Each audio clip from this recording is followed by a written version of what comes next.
በስመ አብ ወወልድ ወመንፈስ ቅዱስ አሃዱ አምላክ አሜን። እንደምን አደራችሁ? እንደምን ሰነበታችሁ? ምሕረቱ ብዙ የሚሆን በቸርነቱ ይህንን ጊዜ የሰጠን የጸጋ ሁሉ አምላክ እግዚአብሔር ስሙ የተመሰገነ ይሁን። በእግዚአብሔር ቸርነት ተከታታይ የትምህርታችን ርዕስ ክርስቶስ ለምን ሰው ሆነ የሚል ነው። እግዚአብሔርን አጋዥ መንፈስ ቅዱስን ገላጭ አድርገን የ9ኛውን ቀን ትምህርት እንጀምራለን። የዮሐንስ ወንጌል ምዕራፍ 1 ቁጥር 14 ላይ ያለውን በጸሎት መንፈስ ሆነን እናነባለን። ቃልም ሥጋ ሆነ፣ ጸጋንና እውነትንም ተመልቶ በእኛ አደረ። አንድ ልጅም ከአባቱ ዘንድ እንዳለው ክብር የሆነውን ክብሩን አየን። ሁሉን የያዘ ሁሉንም የምትገዛ የጌታችን የመድኃኒታችን የኢየሱስ ክርስቶስ አባት እግዚአብሔር ሆይ እናመሰግንሃለን። አለኝ የምንልህ አለኝታችን፣ ያድነናል የምንልህ ደራሻችን፣ ይረዳናል የምንልህ ክንዳችን ሆይ ስለዚህ ሰዓት፣ ስለ ጊዜው፣ ስለ ወራቱ ሁሉ ክብር ምስጋና ለአንተ እናቀርብልሃለን።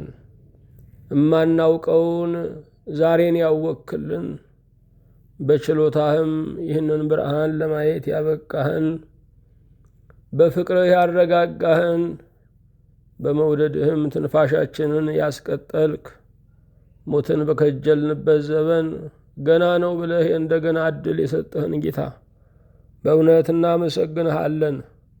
ብሩክ መንፈስህ ለመንፈሳችን እየመሰከረ ውሉደ እግዚአብሔር መሆናችንን ስለነገረን ከውጭ ያለውን ምስክርነት ለመቀበል የምንቸገር ብንሆን እንኳ በውስጣችን ግን የተቀበልነው ያ ብሩክ መንፈስ ልጅነታችንን፣ ወራሽነታችንን፣ ጥበቃ ያለን፣ ከለላ ያለን፣ የተወደድን የተፈቀርን መሆናችንን ስለመሰከረልን እኔ አልፈለግም፣ እኔ ዋጋ የለኝም፣ እኔ በምድር በሰማይ ስደተኛ ነኝ የሚለውን ሰይጣናዊ ስሜትን፣ ሰይጣናዊ ሹክሹክታን ሁሉ ከእኛ ስላራቀልን በእውነት እናመሰግንሃለን።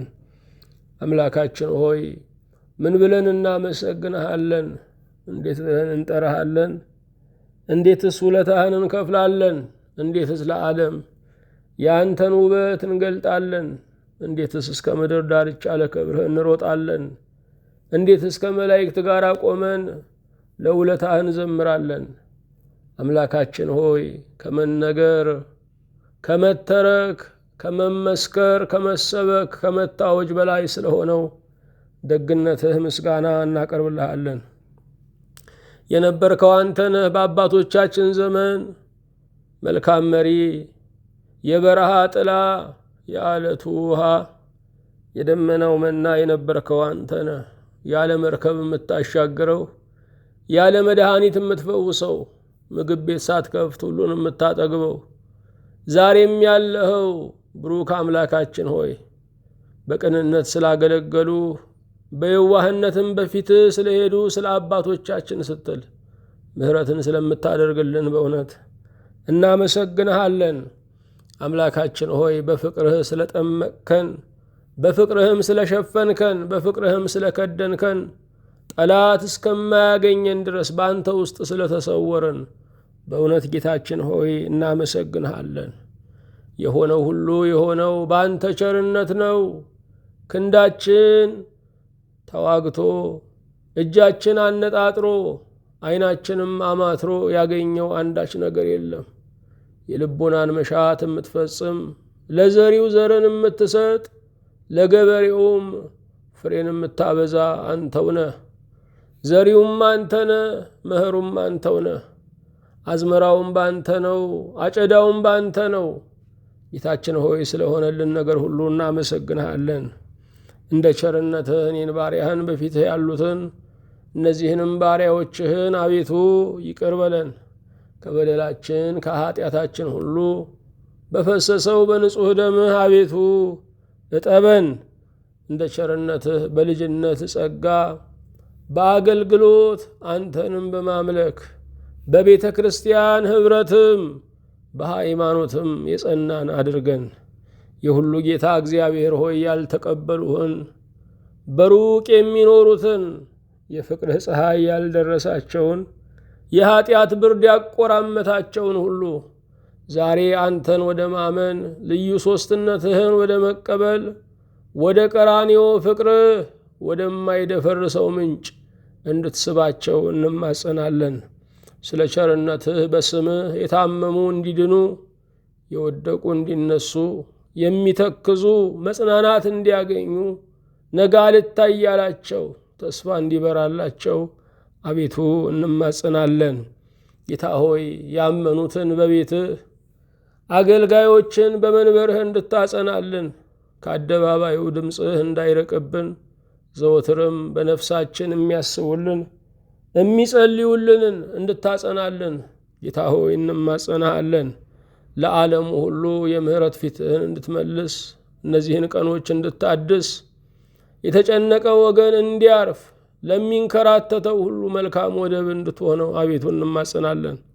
ጌታ ሆይ ስለ ሰማህን በፊትህም እንደ ልጆች እንደ ባለሟሎች ስለተቀበልከን ተመስገን። በጌታችን በኢየሱስ ክርስቶስ በእርሱ ያለ ክብር ጽን ላንተ ይገባሃል። ከእርሱ ጋራ ከመንፈስ ቅዱስም ጋራ ትክክል የሚሆን ዛሬም ዘወትርም ለዘላለሙ አሜን። የእግዚአብሔር የአምላካችን ስሙ የተመሰገነ ይሁን። የትምህርታችን ርዕስ ክርስቶስ ለምን ሰው ሆነ የሚል ነው። እርሱ ወደ ምድር ካልመጣ እኛ ወደ ሰማይ መቅረብ አንችልም። የሰው ኃጢአት የሲኦልን በር ማስከፈት ሲችል የገነትን በር ግን አዘግቷል። የክርስቶስ መምጣት ግን ሲኦልን የበዘበዘ የገነትን ደጃፍ የከፈተ ነው። የሰው ኃጢአት በምድር ላይ ጠላትነትን መስርቷል። ሰውን ከእግዚአብሔር ጋር አጣልቷል። ሰውንም ከሰው ጋር አባልቷል። አዳምና ሔዋን ኃጢአት ባመጣው ጦስ እርስ በርስ የሚካሰሱ ሆኑ። ከአንድ እናት ከአንድ አባት የተገኙ አቤልና ቃኤል የሚጋደሉ ሆኑ። በድንጋይ የጀመረው ጦርነት ዛሬ እስከ ኒውክለር ድረስ ያደገው በሰው ኃጢአት ነው። ከአዳም ኃጢአትን ተቀብለናል። ከክርስቶስ ደግሞ ጽድቅን ተቀብለናል። የአዳምን ሞት ያለ ፈቃዳችን ተቀበልን፣ ምክንያቱም ከአዳም ተወልደናልና። የክርስቶስን ሕይወት ለመቀበል ግን ፈቃደኝነት ማመን ያስፈልጋል። ከአዳም የተወለዱ ሙታን እንደሆኑ ሁሉ ከእግዚአብሔር የሚወለዱ ደግሞ ሕያዋን ይሆናሉ። አዳም ቀዳሚ ሆኖ ብዙዎችን ለሞት አስከተተ። ክርስቶስ ቀዳሚ ሆኖ ብዙዎችን ለሕይወት አዘመተ። የጽድቅ ሰራዊት፣ የሕይወት ሰራዊት፣ የመዳን ሰራዊት የሆነው በጌታችን በኢየሱስ ክርስቶስ ነው። ጌታችን ኢየሱስ ክርስቶስ ሰው መሆኑ የመዳን መሰረት ነው። ጌታችን ኢየሱስ ክርስቶስ ሰው መሆኑ የክርስትና ሃይማኖት መሰረት ነው። እኛ ሁላችን ክርስቲያን ተብለን የተጠራንበት ስማችን የክርስቶስ ሰው መሆን ነው። ቤተ ክርስቲያን ተዋህዶ ተብላ የተጠራችበት ስሟ የክርስቶስ ሰው መሆን ነው። ክርስቶስ ሰው ባይሆን ኖሮ 12ቱን ሐዋርያት በዓለም ላይ እንደ ጨው ዘር ተበትነው አናገኛቸውም ነበረ።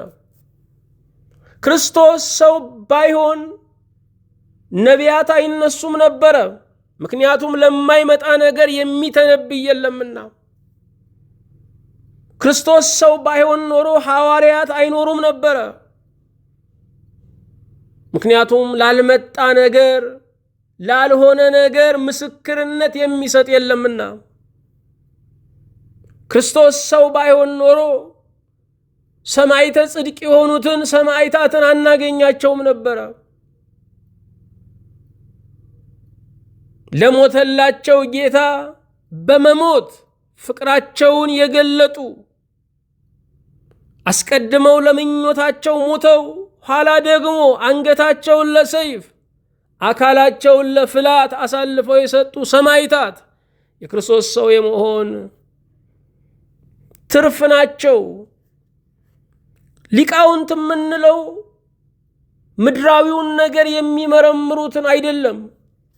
ሊቃውንት የምንላቸው ብሉያትን ሐዲሳትን ያወቁ ክርስቶስን በትንቢት መነጽር ያዩ ክርስቶስን በሐዲስ መነጽር የተመለከቱ የሚያመሰጥሩ የረቀቀውን የሚያጎሉ የተደበቀውን አደባባይ የሚያወጡ እነዚህ ሊቃውንት ክርስቶስ ሰው ባይሆን ኖሮ አናገኛቸውም ነበረ። ዛሬ የምንደነቅባቸው ትልልቅ ሊቃውንቶች ቅዱስ ቄርሎስን፣ ቅዱስ ዮሐንስ አፈወርቅን፣ ሌሎቹንም ቅዱሳን ሊቃውንቶች ሊቅነትን ከቅድስና ጋር ቅድስናን ከአዋቂነት ጋር አስተባብረው የያዙትን አባቶች ያገኘነው ክርስቶስ ሰው በመሆኑ ነው። ክርስቶስ ሰው ባይሆን ኖሮ ቤተ ክርስቲያን አትኖርም ነበረ። እኔና እናንተ እንደዚህ ልንሰማ እንደዚህ ልንሰበክ አንችልም ነበረ። የህብረታችን የአንድነታችን መሰረቱ ክርስቶስ ሰው መሆኑ ነው።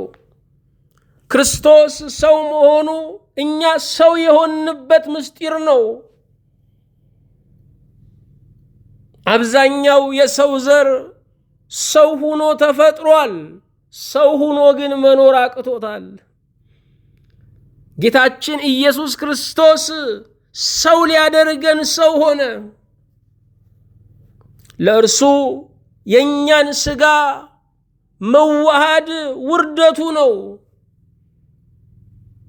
ሰው አምላክ መሆኑ ግን ክብሩ ነው። የሚደንቀው ሥጋ አምላክ መሆኑ አይደለም። የሚደንቀው አምላክ ሰው መሆኑ ነው። እግዚአብሔር በቻይነቱ ሥጋ አምላክ አምላክም ሰው እንዲሆን አደረገ። ጌታችን ኢየሱስ ክርስቶስ ለምን ሰው ሆነ? 40 ምክንያቶችን እንጠቅሳለን ብለናል። ዛሬ 28ኛውን እናያለን። ከአዳም ጋር ተቆራኝተው የሞቱት ልጆች ከክርስቶስ ጋር ተዋህደው እንዲድኑ፣ ከአዳም ጋር ተቆራኝተው የሞቱት ልጆች ከክርስቶስ ጋር ተዋህደው እንዲድኑ ክርስቶስ ሰው ሆነ። ከአዳም ጋር ልደት፣ ከአዳም ጋር ዝርያ፣ ከአዳም ጋር ሰዋዊ ሰንሰለት አስተሳስሮናል። ሁላችንም ምንጫችን ጀማሪያችን አዳም ነው። አዳም ለሰው ልጆች ቀዳሚ ነው። አዳም ለሰው ልጆች የአባቶች አባት ነው። ከአዳም ጋር ፍላጎት ሳይሆን ከአዳም ጋር ተፈጥሮ አስተሳስሮናል። እኛ ሁላችን ሳንፈጠር በአዳም ውስጥ ነበርን። ስለዚህ በዕለተ ዓርብ ከአዳም ጋር አብረን ተፈጠርን። በመገለጥ ግን የገዛ ዘመናችንን ጠበቅን።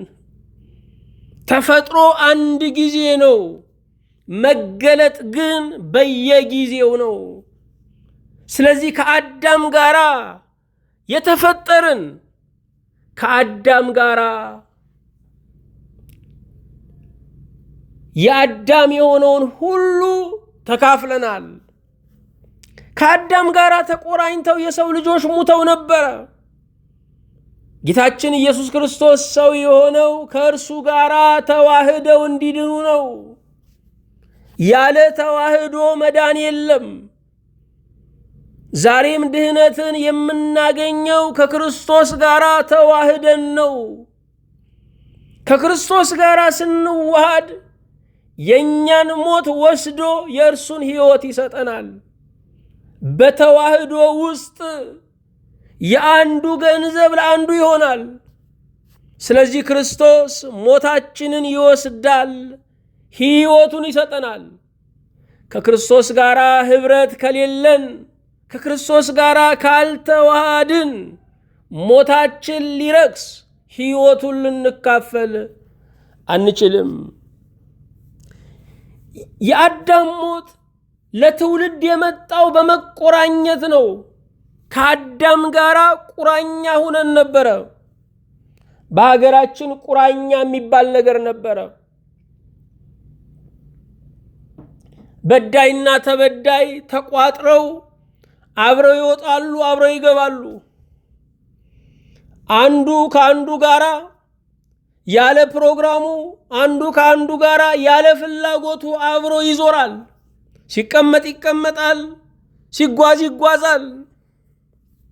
መቆራኘት፣ አለመለያየት፣ በዛኛው ፍላጎትና ምርጫ ውስጥ ማደር። የአዳም ሞት ለትውልድ የመጣው በመቆራኘት ነው። ከአዳም ጋር ተቆራኝተን ስለነበረ ሞቱን ተካፈልን። ዛሬም ከወላጆቻችን የምንካፈለው ነገር አለ። ጤንነታቸው፣ ብርታታቸው፣ በሽታቸው፣ ድካማቸውን ልንካፈል እንችላለን። ምክንያቱም የተፈጥሮ ቁርኝነት ብርቱ ስለሆነ፣ ፍላጎት የማያርቀው ስለሆነ። የሰው ልጆች ኃጢአትን በፍላጎት እምቢ ሊሉ ይችላሉ። የመጣውን የሞት ዕዳ ግን እምቢ ማለት በራሳቸውን ሞትን መመለስ አልቻሉም። ስለዚህ ክርስቶስ በአዳም ሞት የመጣውን ከአዳም ጋር በመቆራኘት የሞተውን ትውልድ ሊያድነው ሰው ሆነ። ክርስቶስ ሲዋሃደን ጽድቃችን ይሆናል። ክርስቶስ ሲዋሃደን ሕይወታችን ይሆናል። እንኳን ክርስቶስ ይቅርና የምንመገበው ምግብ ከኛ ጋር ከተዋሃደ በኋላ የምንመገበው ምግብ ከኛ ጋር ከተዋሃደ በኋላ ሕይወት ይሆነናል።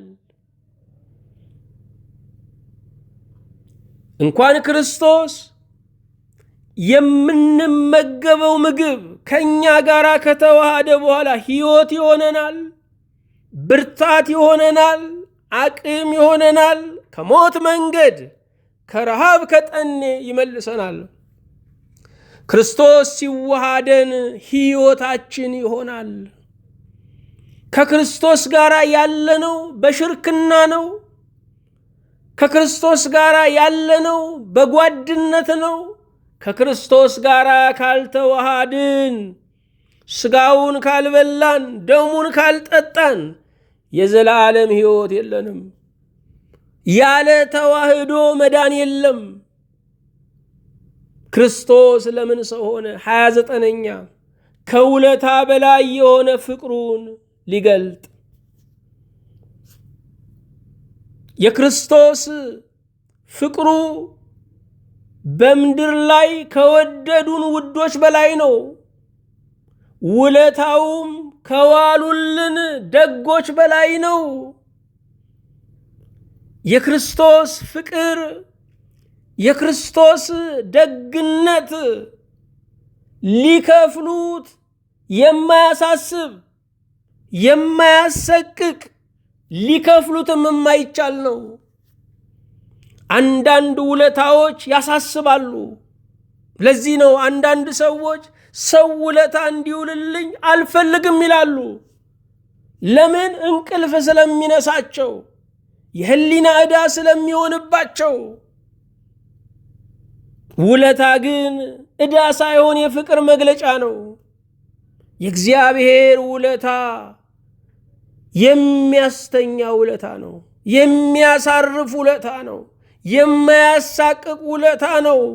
ራሳችንን አሳንሰን እንድናየው የማያደርገን ውለታ ነው። የክርስቶስ ውለታ ከውለታ በላይ ነው። ከውለታ በላይ የሆነውን ፍቅሩን ሊገልጥ ክርስቶስ ሰው ሆነ። የክርስቶስ ሰው መሆን የእግዚአብሔር ታላቅ ደግነት፣ የእግዚአብሔር ታላቅ ፍቅር የተገለጠበት ነው። ልብ አድርጉ። ሰይጣን አዳምን የበደለው አዳም ሰይጣንን ሳይበድለው ነው። ክርስቶስ ግን ውለታ ሳይኖርበት ሊያድነን መጣ። አዳም ሰይጣንን አልበደለም። ሰይጣን ያልበደለውን አዳምን በደለ። ክርስቶስ ውለታ ሳይኖርበት ሊያድነን መጣ። የክርስቶስ መምጣት የኛ ጽድቅ እርሱን ስቦት አይደለም። የክርስቶስ መምጣት በይገባኛል ያገኘነው አይደለም። የክርስቶስ መምጣት ለመልካምነታችን ክፍያ ለመስጠት የተደረገ አስተርእዮ አይደለም። የክርስቶስ መምጣት በራሱ ደግነት ላይ ብቻ የተመሰረተ ነው። ዛሬም ልክ እንደ ሰይጣን ያልበደሏቸውን የሚበድሉ፣ ያልነኳቸውን የሚነኩ፣ በሰው መስመር ውስጥ እየገቡ በሰላም የሚራመደውን ጠልፈው የሚጥሉ ብዙዎች ናቸው። ይሄ ሰይጣንነት ነው። ያልበደለውን የሚበድል ሰይጣን ነው። ባልገፋው ላይ የሚነሳሳ ሰይጣን ነው። እማያቀውን ሰው ስም የሚበክል ሰይጣን ነው። ሰይጣን ያልበደለውን አዳምን በደለ። ክርስቶስ ደግሞ የበደለውን አዳምን ካሰ። በዳይ ተበዳይን መካስ ነበረበት። በዳይ ግን አኩራፊ ሆነ። ስለዚህ ራሱ ክርስቶስ የተበደለው ክሶ አዳነን። ራሱን ክሶ በራሱ አዳነን። የክርስቶስ ፍቅሩ ከውለታ በላይ ነው። የክርስቶስ ፍቅሩ በምድር ላይ ትልቁን ነገር ከሰጡን ሰዎች በላይ ነው። አምላክነቱ ልክ እንደሌለው ስጦታውም ልክ የለውም። አምላክነቱ እንደማይወዳደር ጸጋውም አይወዳደርም። 30ኛ ክርስቶስ ለምን ሰው ሆነ? ክርስቶስ ለምን ሰው ሆነ? 30ኛ በልጁ አባትን እንድናውቅ። በምስጢረ ሥላሴ ትምህርታችን እንደ ምሳሌ የምንጠቅሰው ፀሐይን ነው። ፀሐይ ሦስትነት አላት። የመጀመሪያው ክበቧ ነው ወይም አካሏ ነው። ሁለተኛው ብርሃኗ ነው። ሦስተኛ ሙቀቷ ነው። አብ በክበቧ፣ ወልድ በብርሃኗ፣ መንፈስ ቅዱስ በሙቀቷ ይመሰላል። ፀሐይ ሦስትነት ስላላት አንድ ፀሐይ እንጂ ሦስት ፀሐይ አትባልም።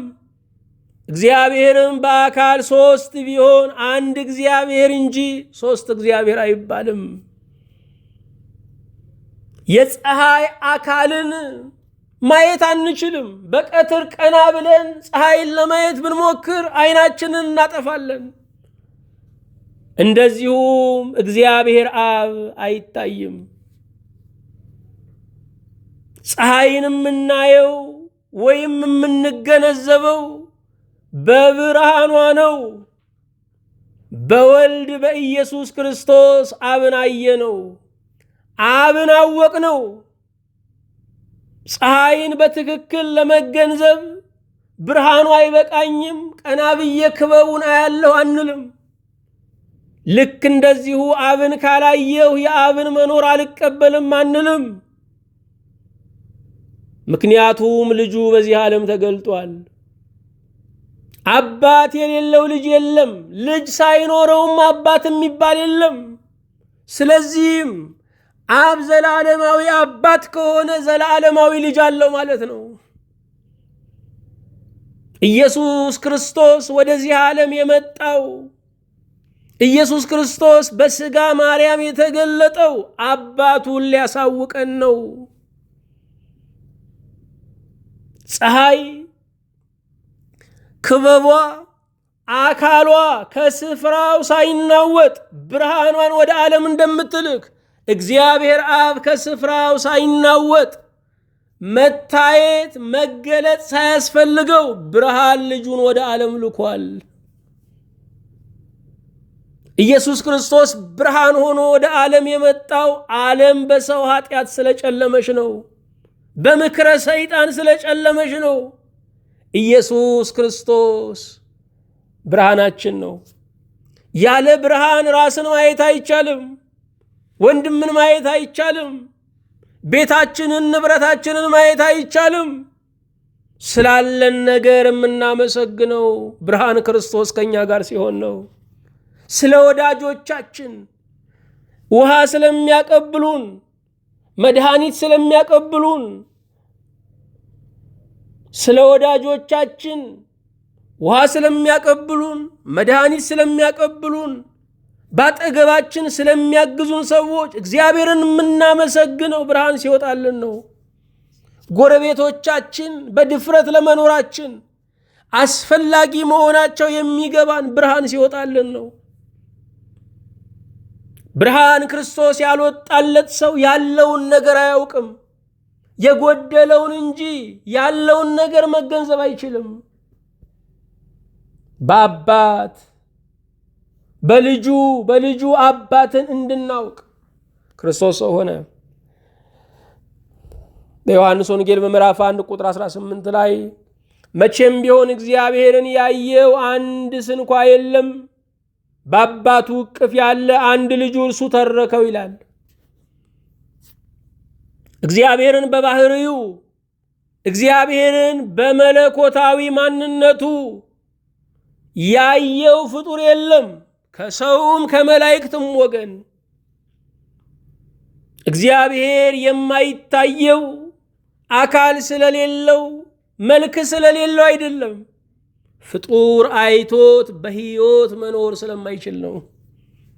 እንኳን እግዚአብሔርን የፈጠራትን ፀሐይ እንኳ ቀና ብለን ማየት አንችልም። እግዚአብሔር ከፀሐይ ይልቅ ደማቅ ነው። ፀሐይን 1000 ጊዜ ብናባዛት የእግዚአብሔርን ብርሃንነት መግለጥ አትችልም። እግዚአብሔር በብርሃን የተሰወረ አምላክ ነው። ብርሃን የለበሰ አምላክ ነው። ራሱን ካልገለጠ ፍጡር በምርምር የሚያውቀው አምላክ አይደለም።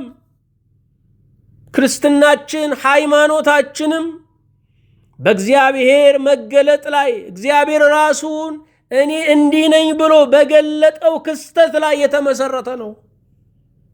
አባቶች ቁጭ ብለው እግዚአብሔር ይህንን ይመስላል ብለው በሰጡን ስዕል ላይ አይደለም ሃይማኖት የተመሰረተው።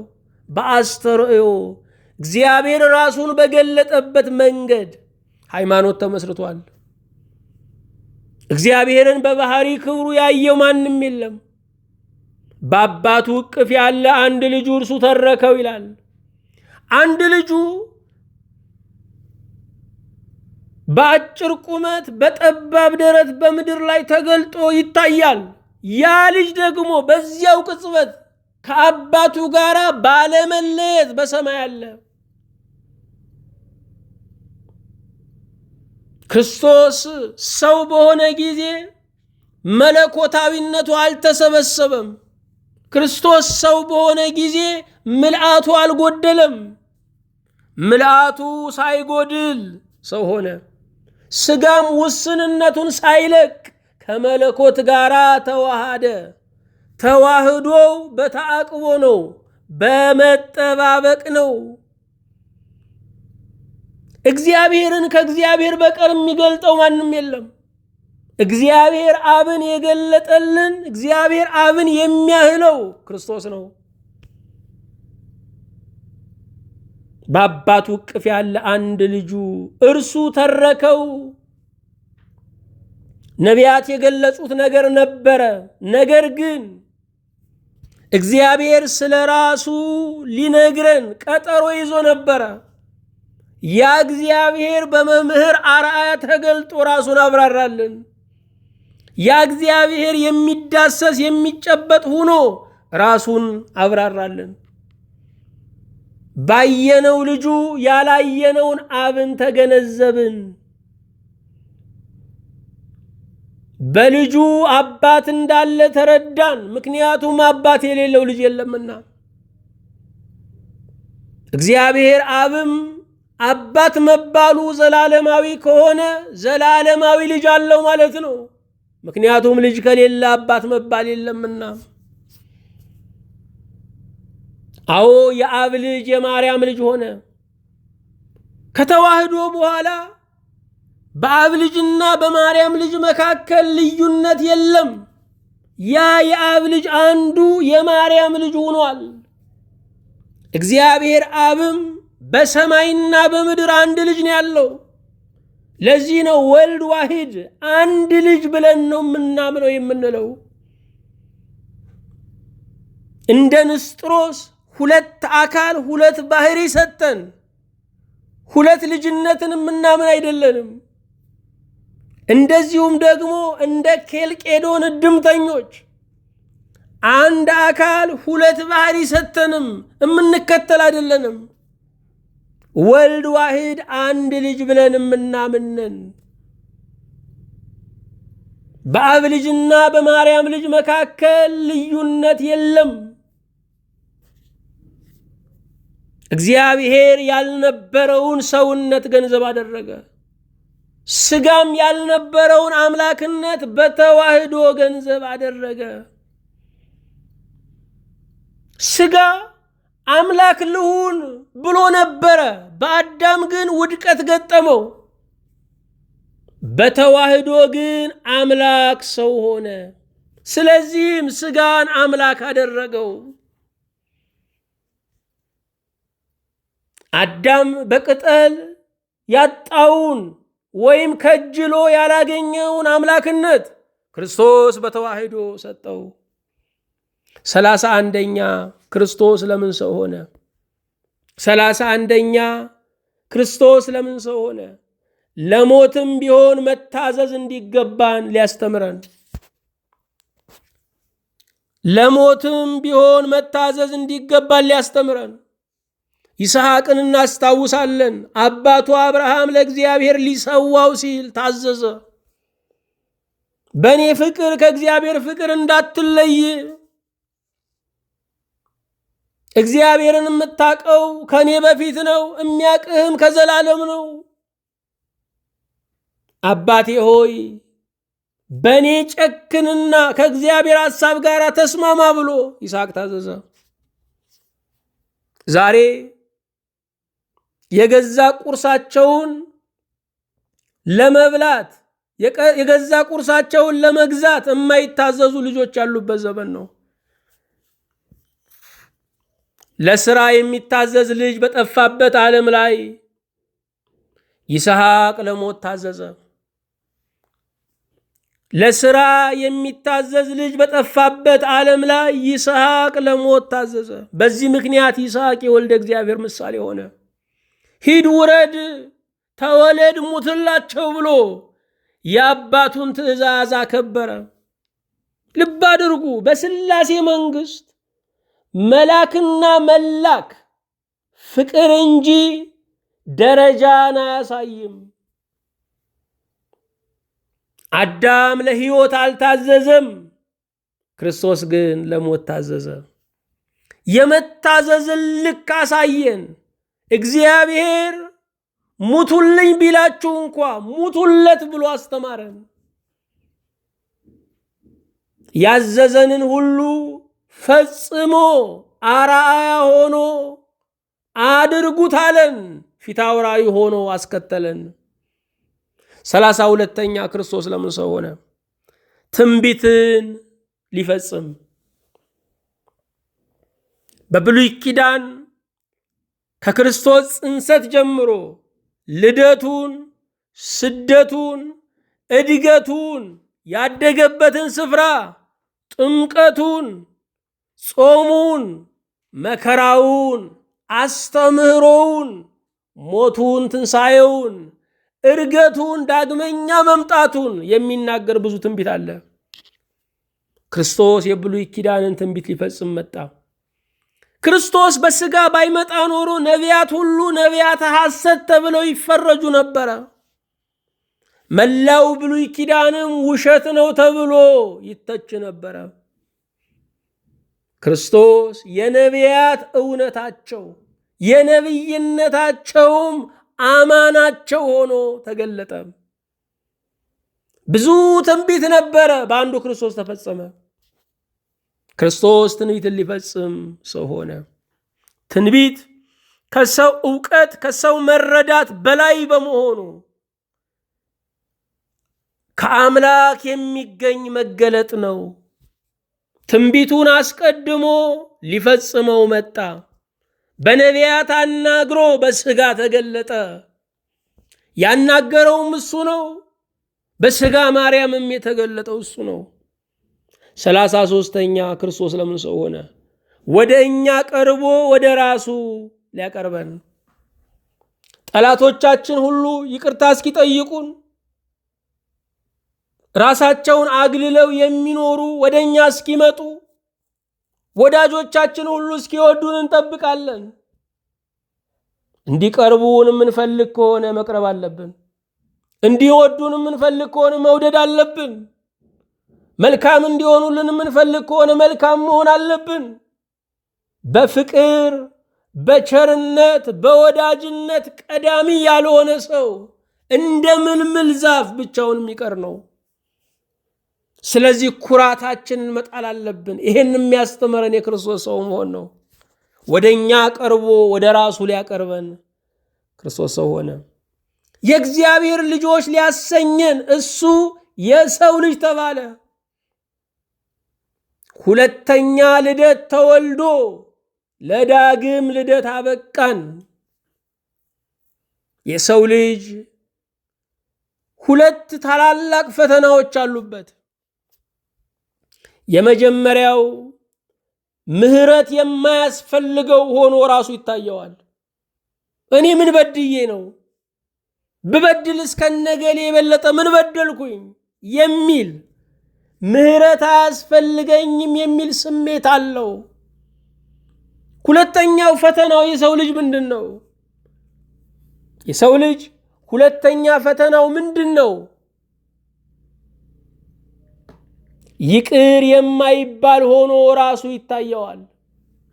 የሰው ልጅ ሁለተኛው ፈተና ይቅር የማይባል ሆኖ ራሱ ይታየዋል። እኔም አልድንም፣ የኔ ኃጢአት ስርየት የለውም ብሎ ያስባል። የሰው ልጆች ታላላቅ ፈተና የመጀመሪያው ምሕረት የማያስፈልገው ሆኖ ራሱ ይታየዋል። ሁለተኛ ይቅር የማይባል ሆኖ ራሱ ይታየዋል። ይሄንን ሊሽር ይሄን ፈተና ድል ሊነሳ ክርስቶስ መጣ። አዎ ምሕረት የሚያስፈልገን ኃጢአተኞች ንስሐ መግባት አለብን። በደላችን ከእግዚአብሔር ምሕረት በላይ አይደለም። እኔ ይቅር አልባልም ማለት የለብንም። ይሄ እግዚአብሔርን ማሳነስ ነው።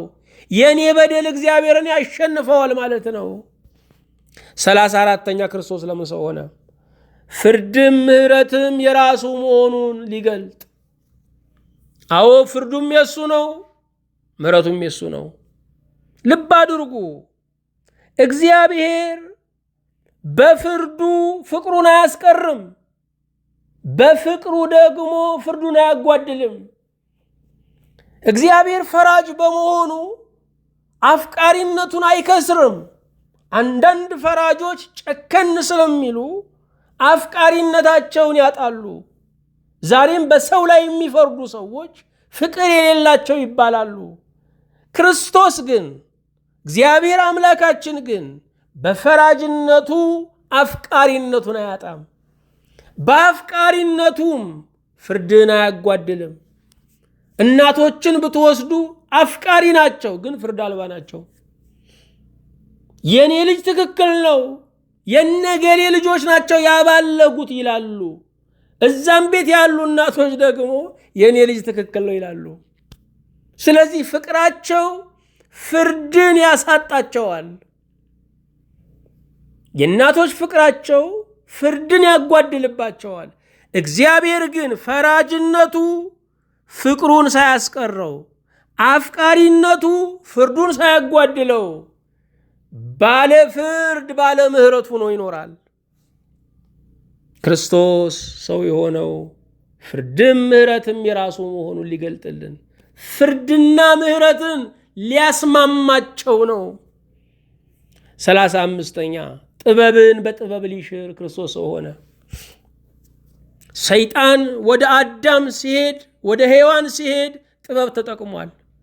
በስጋ ከይሲ በእባብ ስጋ አድሮ ተሰውሮ አዳምና ሔዋንን አሳታቸው። ክርስቶስም የእኛን ስጋ ለብሶ በጥበቡ ጥበብን ሻረ። በሕይወት ጥበብ የሞትን ጥበብ ሻረ። 36ኛ ክርስቶስ ለምን ሰው ሆነ?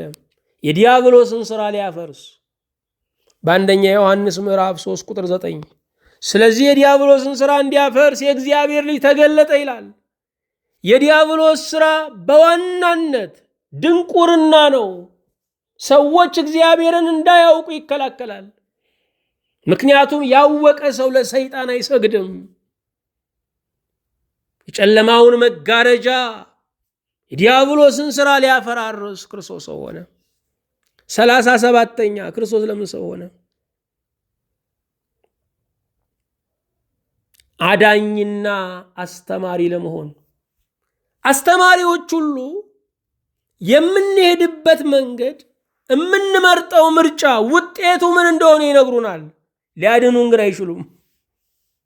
ክርስቶስ ግን አስተማሪ ብቻ ሳይሆን አዳኝም ሆኖ ወደ ዓለም መጣ። ያዘዘንን እንተገብረው ዘንድ አቅም የሚሰጠን ሆነ። በዚህም ፍቅሩ ተገለጠ። በዮሐንስ 3:16 ላይ በእርሱ የሚያምን ሁሉ የዘላለም ሕይወት እንዲኖረው እንጂ እንዳይጠፋ እግዚአብሔር አንድያ ልጁን እስኪሰጥ ድረስ ዓለሙን እንዲሁ ወዷልና ይላል። የክርስቶስ ሰው መሆን እኛ ለእግዚአብሔር ያለን ፍቅር የተገለጠበት አይደለም፣ እግዚአብሔር ለእኛ ያለው ፍቅር የተገለጠበት ነው። 39ኛ የፍርሃትን መንፈስ ሊያርቅ ክርስቶስ ሰው ሆነ። 38 ይመስለኛል። የፍርሃትን መንፈስ ሊያርቅ ብዙዎች እግዚአብሔርን ሩቅ አምላክ፣ ጨካኝ አምላክ፣ የማይረዳ አምላክ፣ የማይረዳ አምላክ አድርገው ስለውት ነበረ። ዛሬም ብዙ ሰዎች እንደዚህ ያስባሉ።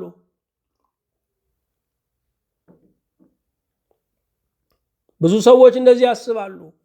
ልብ አድርጉ። እንደ እግዚአብሔር ሩሩህ የለም፣ እንደ እግዚአብሔር አዛኝ የለም። ለደጎች ለሩሩሆች እንኳ የርራዬ የደግነት አንጀትን የሰጣቸው እሱ ነው። ለአባት የማዘን ለእናት የመራራት አንጀትን የሰጠ እሱ ነው። እሱ የሩሩሆች ሩሩህ ነው። ብዙዎች እግዚአብሔርን እንደ ጨካኝ ስለሚስሉት ይሸሹታል። እናንተ ጸልዩልኝ፣ ለምኑልኝ፣ እኔማ እግዚአብሔር ፊት እንዴት እቀርባለሁ ይላሉ። ይሄ ሰይጣናዊ ትሕትና ይባላል። ሰይጣናዊ ትሕትናዎች አሉ።